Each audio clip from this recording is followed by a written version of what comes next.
Don't invest in stock market without watching this. ఒక Bengaluru employee 91 lakhs, రీసెంట్గా ముంబైలో 11 crores.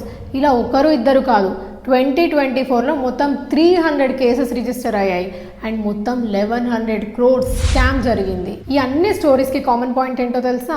WhatsApp or Telegram channels. మీకు trading ఎలా చేయాలో చెప్తాము, ఒక డెడికేటెడ్ ఆఫీసర్ మీకు గైడ్ చేస్తారు అని మిమ్మల్ని నమ్మిస్తారు, మీరు నమ్ముతారు కూడా. ఆ తర్వాత మీకు ఫేక్ ప్రాఫిట్స్ చూసి ఆశ చిగురించేలా చేస్తారు. అండ్ నెక్స్ట్ స్టెప్ ఏంటంటే ఒక యాప్ లింక్ షేర్ చేసి మీరు ఆ యాప్ డౌన్లోడ్ చేసుకోమని చెప్తారు. సో ఇలాంటివి ఏమి జరగకుండా ఉండాలంటే ఈ 3 మెజర్స్ తీసుకోండి. ఎవరైనా మీకు ఇలా అడ్వైజ్ ఇస్తున్నారంటే వాళ్ళు సెబీ రిజిస్టర్డో కాదో చెక్ చేసుకోండి. అండ్ ఏదైనా యాప్స్ డౌన్లోడ్ చేసుకోవాలంటే ఇలా లింక్ నుంచి కాకుండా app store or play store నుంచి మాత్రమే డౌన్లోడ్ చేసుకోండి. అండ్ మెయిన్ ఇంపార్టెంట్ థింగ్, ఎవరైనా గ్యారంటీడ్ రిటర్న్స్ అని చెప్తే అస్సలు నమ్మకండి, because no one can guarantee you in stock market. Follow CA Sharath Jyotsna.